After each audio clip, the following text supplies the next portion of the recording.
So first and foremost, delighted to be able to welcome Will McClellan to the group, a lad that we tracked actively last season.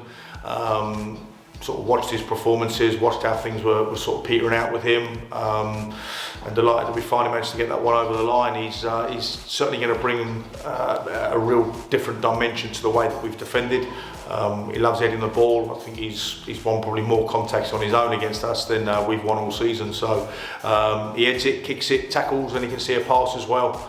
So he's a really good addition, good type, good character, and ultimately, as I said, we've been really what we've been looking for over the last sort of 3 or 4 months is to be better in both boxes.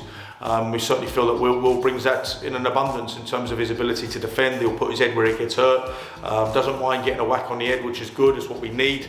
And we've got, good depth going in at the centre half positions now. We've got Ethan Creary's training tonight. He's close. We think he'll be available for Saturday. We've got to assess Alfie Osborne. Sam Scott did really well in the last 2 weeks during our training periods and of the internal game we had last week. So it's looking very good. We've got another one that we're going to look at tonight, which might be a bit of a curveball, but one that I don't mind a curveball. I've had a bit of success with it over the years, moving somebody positions, and I think it might bring us a much needed boost in that area. And we've also got a 7-day in for what was my #1 target when we took the job over 2 years ago. We're going to try our luck. We'll see how that plays out. But again, another one that can score goals. He's scored goals for me throughout his period of time with me over the years. So hopefully, once the 7-day lapses and we can speak to him, we can convince him that this is the place to be for the second part of the season. And that's the big thing for us, really, is it's just making sure, as I said, over the big problems that we've had this year, as our performances between both boxes have actually been pretty good.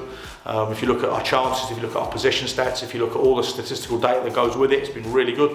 But ultimately what we're doing at the moment is we're not converting enough chances, and then at the back door we seem to give away real sloppy ones. So Will obviously coming in, and if we can get this other centre forward in, then we're in a really good position. So fingers crossed, hopefully none of them will chip a nail over the next couple of days and give us any selection headaches for Saturday. But yeah, really pleased on the squad depth now that we're getting, and nearly all fit. So we'll have 5 or 6 missing or missing out on Saturday, which is good. It's healthy, I think, isn't it? Very healthy. Plenty going on in the training environment. Still looking to recruit players, but ultimately it's important we transition from the positives that we get in training to a match day. That's where it needs to be. We can talk about boys and bodies all day, but it's what they do over the 90 minutes on a match day that's important at this moment in time.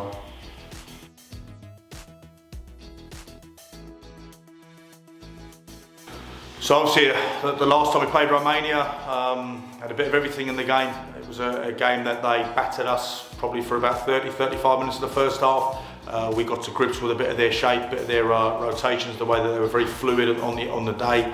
And we thought we'd done enough to get the 3 points, and then obviously they've scored 2 and into added time. And the scenes on that day, as I've said, I've already alluded to, left a sour taste obviously when I found out what had gone on post-match. So I'm sure Saturday's going to be a very lively encounter. We're certainly going to make sure the group that we select is up for what's going to be a real tough game, because like we say, they've got some very good players. They've got players that are far superior to the level, and I think that they provide a genuine challenge. But like anything, the league's so open this year, it's frightening. If you look, there's not many teams that are running away with it. Obviously you've got your top 2 that seem to be setting the pace and they're way out in front, but then anything from about sort of 3rd downwards, I think there's hardly anything that separates about 7 or 8 teams. So we've got to get back to winning ways. By the time Saturday comes, it'll be 3 weeks without a game. Hopefully the weather will be kind to us. But they're a good side, and like I said, we're going to be a different proposition to the side that played them what feels like a lifetime ago, but in theory it's probably only a couple of months ago. So big good game 2 days before Christmas. Really important that we get back to winning ways, really, and most important thing is get a game of football on, because like I said, we're not even halfway through the season. It's certainly not doom and gloom, but if we don't have a good 4 or 5 weeks, really, we might as well have an end of season party at the end of January. So it's a big month coming up for us. It's as I've said before, it's what I call sacrifice season. It's players having to make sacrifices this year, and where I can tolerate technical mistakes, what I won't tolerate this year is if players have too good a Christmas, too good a Boxing Day, and rock up away at Irish on the 27th thinking that it's playtime, because they are another side that's got the capabilities to give us a good hiding. So the players will be told tonight what I expect from them in terms of sacrifices, in terms of what they're what I expect from them.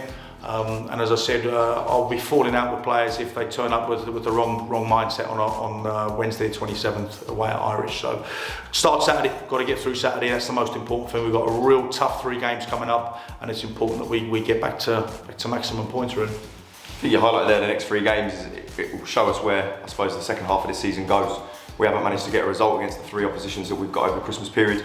And ideally the work's gone into training to see our game plan come to fruition and see if we can gain some points against these oppositions would be ideal. Look, Romania was an eventful game, demanded a lot from individuals, including myself, to manage emotions and deal with some of the malarkey that went on. Not so much from the opposition, but the trio that were in charge on the day. We can't look and blame them.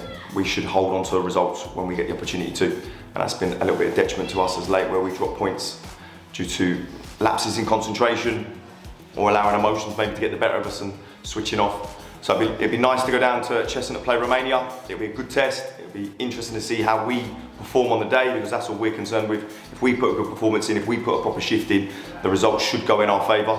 But like Joe said, they've got some exceptional players for the level, but let's see what we can do against them.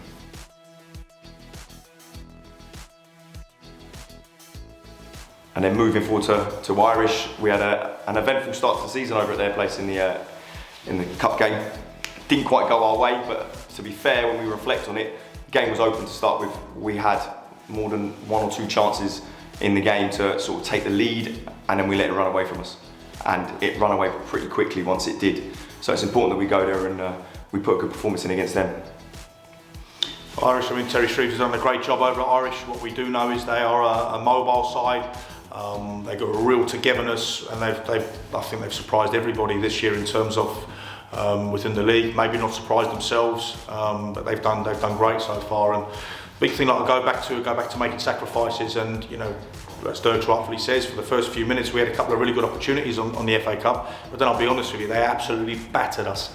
How we got in at 1-0 down, I'll never know. And we were comprehensively beaten on the day, and they were miles better than us. But like I said, we're a different group. We've had a really good last few weeks, which is always a bit of a attempt to fate in terms of how we then come out of that, because it's very easy to do it on a training pitch. It's very easy to do it when you play a really good internal 11v11 last week, where there's minimal pressure and you're up against your buddies and you're up against your mates. But the big thing I always go back to is it's that time of season now where I have to accept sometimes you just hope that we don't get touched with anything like Spartanitis, which is players that might have a good little bit of time out, have a good Christmas day, a good Boxing Day, and then rock up on the 27th, because as Irish have done to a few teams this year, if you turn up and you've got 5 or 6 of them that have had 1 too many turkey legs and 1 too many Budweisers, that's the kind of event that you could easily take a real headline hammering. And that's again the message I'll be keep getting to the players tonight is they're lucky to be here. And I know some people say to me, well, it's step 5, they're going to do what they're going to do. Some of them just want to probably get away from shopping or get away from the missus for a couple of hours. At the end of the day, supporters pay money to come and watch us play. They'll pick their money up for playing. So all I expect from them in return is to show a little bit of responsibility, because ultimately our party time was the start of the season. You've only got to look at how the season started. A few of them probably had more than enough drinks in the first couple of months, and some aren't even here anymore. So we're serious, it's going to be a really, really tough week. And like I said, if we turn up and we're anywhere off the pace over the next 3 games, it could be finito. So we've got to get moving, and we've got to get moving quickly.